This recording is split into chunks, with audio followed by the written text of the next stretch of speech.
Hello, everyone. My name is Shakayla Alvarenga. I'm the Director of Public Programs here at the Mob Museum. Welcome, and thank you for joining us for this month's Community Safety Forum. This will also be live streamed, so thank you to those joining us on live stream as well. The Vegas Strong Resiliency Center was established after the mass shooting on October 1st, 2017, here in Las Vegas. The center, operated by multiple agencies, assists individuals affected by the tragedy. Here to talk more about their services and plans for the future, Tennille Pereira and Terry Keener.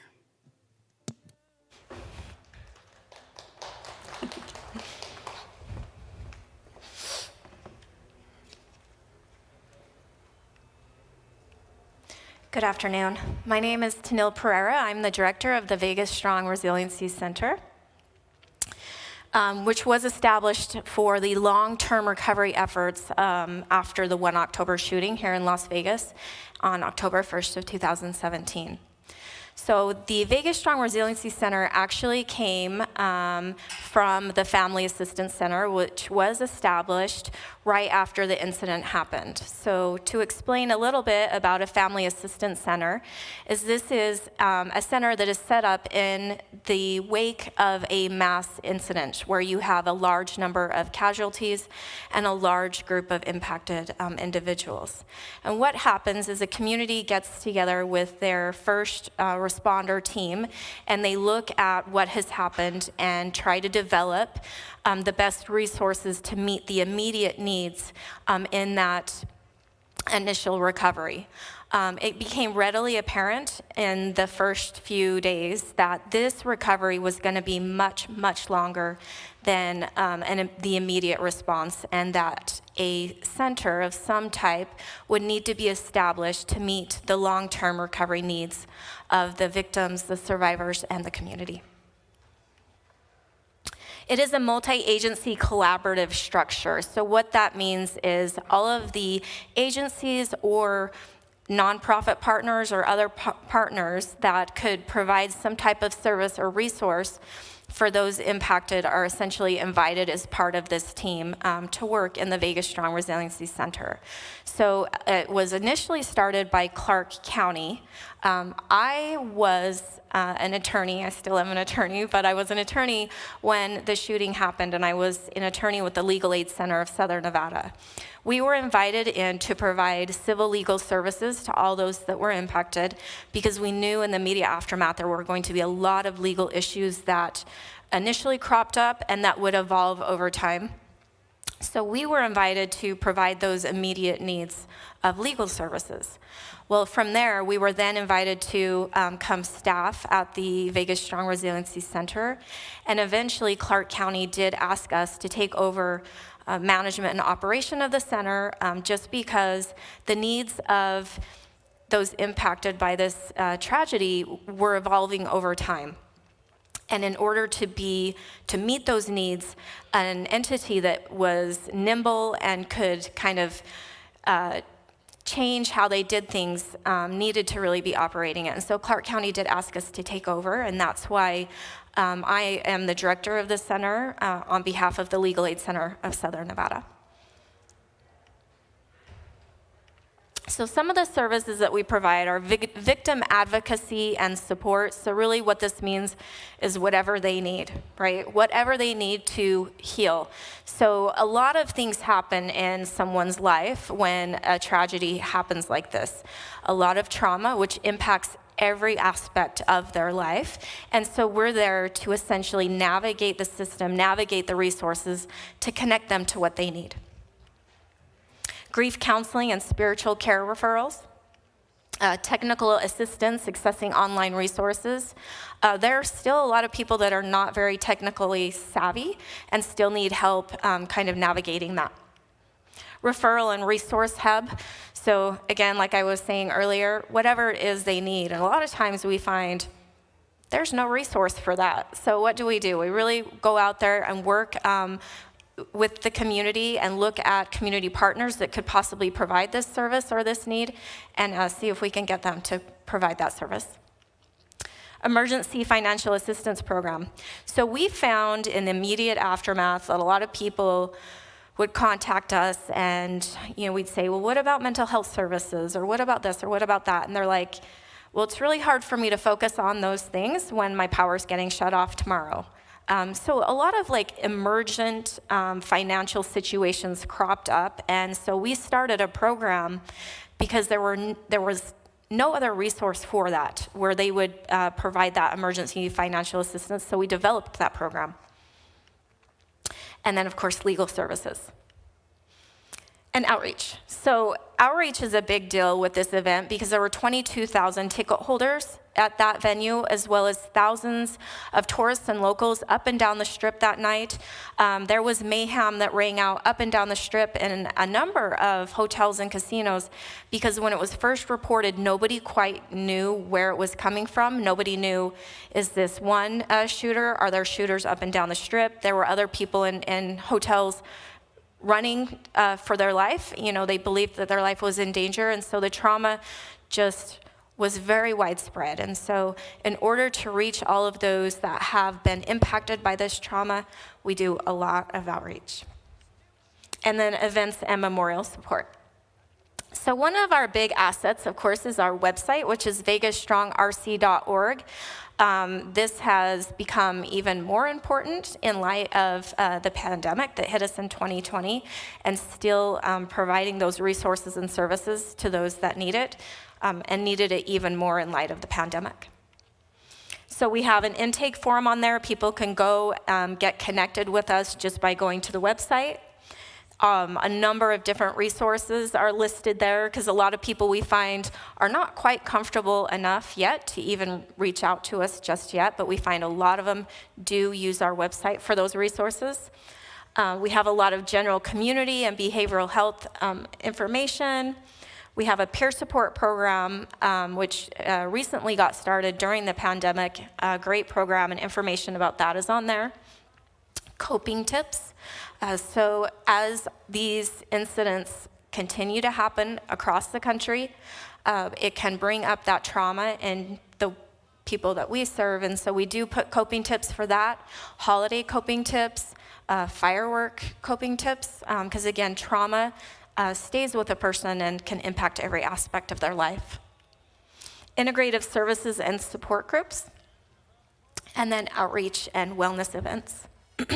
Community remembrance calendar and information. So this is a big one, and this we find that the entire community has the tendency to use. So every year on the year mark, there are a number of community events or survivor-led events, as well as ones that the Vegas Strong Resiliency Center puts on. And so we collect all of that information to share. One of the reasons this is also important is because we had people from all over the world that were impacted by this event.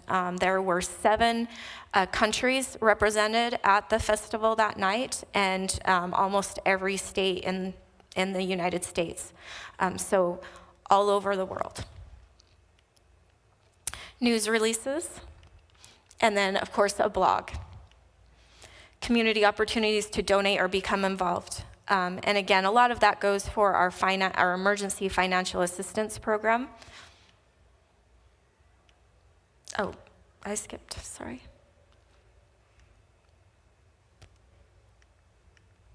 All right, so this is just some examples of what you will find on our website if you go to it. So on the left, you see some of our trauma coping tips, and then to the right, some of our mental health resources. So these are generally updated as better or more accurate or more information comes about. So mass violence in this country has just continued to go on, and we're learning more and more through our response with the 1 October group, but communities across the nation are also learning. And what we have also become a part of is a national mass violence group. We meet a couple times or every other month now. And it's from all of the resiliency directors from across the nation that are part of a resiliency center responding to a mass violence incident. And so we get together, we share a lot of information, we learn from one another, and then a lot of times we get information and resources out of this, and a lot of times those resources are actually developed. So this is some of our coping with trauma cues and activators, some of the blog posts that we do. So we do a lot of very relevant blog posts, especially through the pandemic. If you guys remember some of the upheaval across the country that came about as part of that, we kind of monitor the needs within the survivor and impacted community so that we can provide relevant information for them for their continued healing.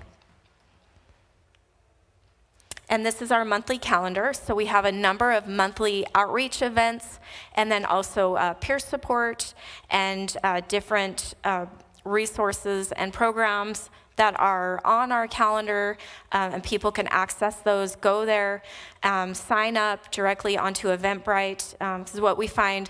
Some people really want that one-on-one connection with us, but others are just not comfortable, and they would prefer, from the safety of their own home, to go and be able to sign up and access resources. So one of the big things that we're always focusing on is how can we increase access to services. So those are some of our information, again, on connecting with providers, our peer support, and then how can providers in the community get involved and support the work that we do. So our Remembrance special events, this is a big deal. So the year mark is a huge thing to those that are impacted by this tragedy. And it's always important that we reflect and that we remember, not only for them, but as a community as a whole, because healing is not a linear process. You go forward, you go backward, but it's always important to kind of come back, reflect, and remember. And it's so important for those that are still dealing with the trauma to know that the community remembers and supports them through their healing. So we do collect all of those events and we put them all on our website, and it really has become the resource of events for this. So some of our online events, we do support groups, and a lot of this, it's important to remember, we were doing some of this in person, but in order to increase access to services for all those across the globe that were impacted by this event, we started providing them online. And then also with the pandemic, everything went online. And what we found was a large increase in access to services. So I guess that's one of the good things that came out of the pandemic for our impacted group, is that they were able to access a lot more and get comfortable with that medium and be pulled into the Resiliency Center. So provider-led support groups, outreach information sessions, and these are really on things where we're trying to educate those that are impacted or help them feel more comfortable so that they can then reach out and get connected to the services that they need. And a lot of times we find that just general community members will be on some of the outreach sessions, which is great. We welcome that because we always want to educate the general population so that they can understand the impacts of trauma and help support those that are impacted through their healing. And then programs like the Moving Beyond Retreat, and then yoga, music therapy, Stars of Hope. So these are kind of like different activities, and we'll do a lot of those also around the year mark. And then Integrative Services. So this was actually something that we had to fight for a little bit. We are funded by an anti-terrorism grant. It's called the AEAP grant. And it has a lot of restrictions. It's kind of a complicated grant. It's a federal grant.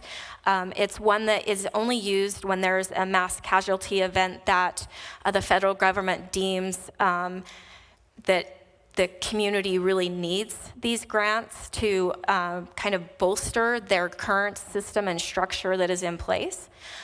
But one of the things that they have never approved before any other event was things like meditation, yoga, mind-body therapy, all of these kind of alternative therapies that a lot of people really find helpful and really find healing. So we just always have to find a way of how can we get this approved. So what we did is we devised a program where essentially it would be used in conjunction with traditional therapy. So that's something that we're always working on, always finding a way. How can we get this approved? How can we meet the need of those that are impacted for their healing? The annual remembrance, we do a lot online now since of COVID. And then again, our outreach efforts. So we send a lot of mass emails, but we also send a lot of individual emails. So every staff member essentially has a goal.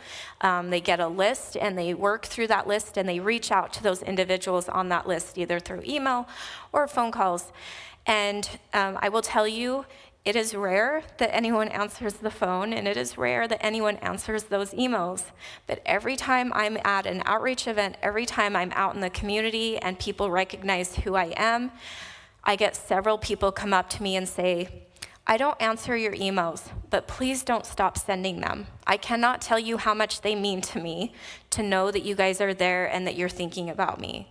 And so what we find is just a lot of times they just need to know someone is there to provide services or provide resources that they can connect to while they work through these challenges in their life. And then press. We do a lot of press, and I've never turned down an interview because we always want to reach out to all of those that were impacted. We hear from people weekly that have never reached out yet, that it will be their first time for calling. That I was down at the Healing Garden last October 1st, and I met a woman who had just come from California. She'd never been back. And her mother was at the concert with her, and her mother, she said, just doesn't leave the house. But this woman that I was talking to had never heard of the Vegas Strong Resiliency Center, didn't know there was any resources or people out there to help navigate things for them. And she was so happy to hear this, but it just highlighted to me again, what we're doing is working, but we got more work to do. So lots of traditional news channels, radio interviews, magazine articles, podcasts, and lots of social media. So these are just some of the samples of the social media that we do, but we are essentially across the board on all of the main social media platforms now. So now we are collaborating a lot with our community to kind of transition on what it looks like moving forward. What does the Vegas Strong Resiliency Center look like moving forward? A lot of resiliency centers, after a few years, after the grant funds run out, kind of go away. And what we hear from the survivors of those events is that they still needed help at the 5-year mark, the 10-year mark, the 20-year mark. And so we want to continue to be here, but we want to take all of the lessons learned that we have and be able to provide these services to all those that are impacted by violent crime in the state of Nevada. And so we recently started a new program where we have a funded position through the state that is doing that very work so that we can start to build in that infrastructure. But through this, we also continue to collaborate with all of the different partners that we've worked with on our long-term recovery for 1 October so that we can pull them into this project and provide those wraparound services for those impacted by violent crime. So I just want to end with this quote because it's so true when I'm looking at the work that we do. Sometimes we need someone to be there with us, not to fix the problem, not to offer advice, not to do anything in particular, to simply be present with what we're feeling, to show up and acknowledge what we're going through and hold a supportive, safe space for us to be with what's showing up for us. And so that's really what we are aiming to do, and be whatever essentially it is that they need for their healing journey. With that, I'm going to turn some time over to the behavioral health coordinator for the Vegas Strong Resiliency Center. Her name is Terry Keener. She's a licensed clinical social worker.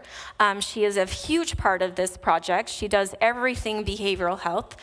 She reviews all of the messaging that we send out. She sets up and develops behavioral health programs. She gets training established for providers throughout the community to make sure that we have properly trauma-trained providers. So with that, Terry Keener. Very nice, thank you. Okay, well that's a tough act to follow, but get my clock here so I can make sure we are respectful of everyone's time. There we go. So, behavioral health. Wellness, general well-being, general feelings of safety, and as Tennille said, a trauma like this impacts every part of someone's life. So one of the reasons we talk about it is we know that it is the largest need for long-term recovery that individuals experience. Let's see what's happening to my, oh, there we go. So on October 1st, 2017, the largest mass violence incident caused by the act of one person happened right here in Las Vegas. 58 lives were lost that night or shortly thereafter. And since that time, 2 additional lives have been determined to be directly a result of their injuries. Over 850 people were injured. And as Tennille mentioned, there were 22,000 ticket holders. So that's just the beginning of who was impacted by that event. And this is another reason we talk about behavioral health. It's estimated there are between 4 and 50 psychological victims for every physical casualty in a terrorist attack. So if we had 58 people who died, plus 2 later, and we took that number of 4 to 50, we'd get up to 3,000 individuals impacted. Each person who was lost, their lives were lost, or were present there, were injured, experienced that incident, they had people who loved them and cared about them and were connected to them in some way. And so that's one of the reasons that the impact is so much larger than just the numbers that we originally presented. If we took just the physical injuries in addition to the casualties, we would have up to 42,500 people impacted as psychological victims. And so if we took the number 22,000, I didn't do that math, didn't really want to do that math. It's overwhelming. So if we look at not only those who were directly impacted, and I always leave a blank whenever I do this presentation because I can come up with, and we have learned about the people impacted and their roles, but we discover new groups of people and new individuals on a regular basis that we didn't realize had been impacted. And that happened as recently as the 4-year remembrance. We had some people bringing that up for us. So next you have the people who responded, your first responders, your family members and friends, the people who staffed the Family Assistance Center that Tennille described, as well as the Multiagency Command Center. The Taxi Cab Authority was managing who could enter and be a part of the Family Assistance Center because they needed to make sure they were focusing on the right people. And then one of the things we discovered a year or 2 later was that the folks who operate the traffic cameras were watching and observing and trying to figure out what was happening, and so they were also exposed.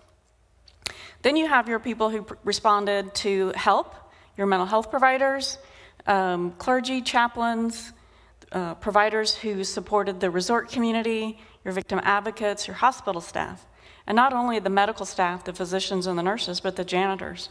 One of the scenes, one of the hospitals described the scene, very graphically and almost as if it were, almost as if they described it as a war zone. And janitors and staff who had other roles in the hospital had to take on new roles, and they were cleaning up some pretty scary things. Then you have your groups that identify with those who were there, people who had experiences with mass violence, other country music artists, other musicians, across the world, as Tennille said, and across the United States, people visit Las Vegas from all over. And if you've been to Las Vegas, you leave with planning your next trip back to Las Vegas, right? Because it's such a great place to visit and be. And so people feel connected to this community regardless of whether they live here. Employers, I had a small business owner tell me that October 2nd was the worst day of his life, and he didn't even know anything about the Country Music Festival. He said he was trying to account for all of his employees the next day and find out if they were safe and find out if they themselves or any family members were impacted. And it was a very difficult day for someone who didn't even know that the festival was happening.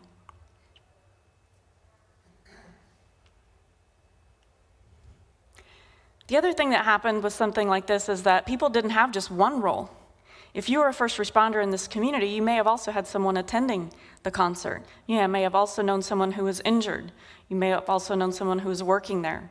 There are so many different intersections. And so sometimes people are impacted in more than one way. As Tennille said, the road to recovery is not linear. It is not a straightforward path. It is not approached in the same way by every person, and it is not a path and a journey that works the same way for every person. That's one of the reasons we try to do so many different kinds of things. So I don't know if you've ever been to a painting party, but we had an outreach event when we could do things in person that was this painting party. And as you know, there's an artist and they bring a sample picture, right? Like, this is the picture we're all going to paint. This is the painting we're all going to create. And so they have the original there and they give instructions, and everyone has the same brushes, the same canvas, the same colors. And the artist gives the instructions and they paint their painting. Have you ever been to one of those and seen someone's painting turn out exactly like the original painting? I haven't. Maybe my daughter could do that. She's a pretty good artist. But also, the painting of your painting is usually not just like the person next to you. None of those two paintings are alike. They have different colors, different shapes, different perceptions, different sizes, and they're created in different timelines. Some people finish their painting and they're over helping the other person next to them with their painting, or they're looking at other people's paintings and they're providing support. Some people leave that painting party without a finished project. They take the paints with them and they take the canvas with them and they take a picture of the painting so that they can finish it at home. And it's very similar with the healing journey. It's not the same for any two people. And actually, we had a survivor panel speak at the university one time, and they said there are 22,000 or more than 22,000 ways to heal from this process. And there are more than 22,000 ways to have been impacted by this process. There's probably even more than that, but we just kind of were using that number because of the number of ticket holders. The community support on October 2nd and following was amazing. It was absolutely beautiful and overwhelming. And so the line to give blood, to donate blood, was hours to wait. There were so many cases of water, they couldn't find a place to put all of them. The folks who have therapy dogs came to the community to help out and to provide comfort and support. And there was a quilting group that started making blankets, making quilts. From all over the country, they reached out, and we had quilts to provide comfort to those impacted. And as you know, Greg Zanis created the 58 crosses. So these are some of the events also that Tennille talked about. We just brought a few more examples. Again, we were able to do a retreat at the beginning of the pandemic, right before the pandemic hit, and that was in person. And it was amazing to see all these people come together and connect, and to talk to someone else who'd been there, and to work through the process and figure out, how do I move beyond what happened? We've moved some of those things online, and in some ways that was a great thing because we can connect with people from all over the country. And so the video, those are people from, one of them's in New York, one's in Tennessee, one is local, and one's in, I think, somewhere up north. But they did just a panel presentation where they talked about their own experience and their own perspective for other survivors and people impacted. And then she also mentioned some of the other kinds of activities, because not one thing doesn't work for everybody. And while one thing might work now and I might be ready for this, I might be ready for something else a little bit later. The peer support program came because we found that immediately people were reaching out to each other. They wanted to connect with someone else who would understand, someone else that had been where they had been and would get what they were feeling and going through. And so what we did was we brought in a national expert on peer support, and we offered training and structure and supervision and support to those people who felt ready to support others. And so now you can go online and you can fill out a little form and say, I'd like to talk to someone else who was there, who's trained to offer me that support and guidance.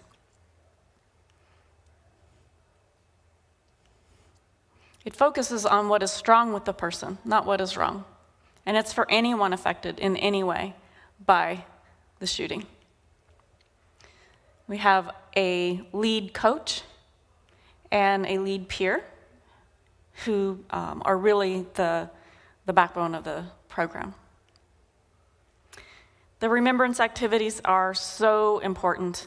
As Tennille said, when we are at these events, we hear so many times, thank you for remembering us. Thank you for being there, even when I don't need you, because then I know you're there if I do need you. So the Healing Garden is a beautiful space for people to remember and honor the lives that were lost. After in the first year, there were someone organized, I don't remember who it was, Tennille probably does, but there was 58 artists from all over the country, and actually there was one came from Australia, and they painted portraits of each of the 58, and there was a display at the government center. There we are packing up the quilts and sending them out after they were, we did a drawing for the quilts. There's an example up in the left corner there. So the ways to remember and honor are many different ways. And it's important to know that there are invisible wounds from an event like this or an incident like this, an act of violence like this. So just being there, just the quote that Tennille had was beautiful. Sometimes we're just being there, listening, finding out, oh, someone needs something different. How do we meet that need? How do we figure that out? Sometimes they're not sure what they need. They just know something is not right. And so we talk with them and we help them figure out what is it that might help this person, this unique individual, or this family. We have a lot of people who call us on behalf of someone else. I know someone who is there and I'm watching them struggle and I'm worried about them. What can I do? And so we talk with them about how they can support that person or what they can do to help them.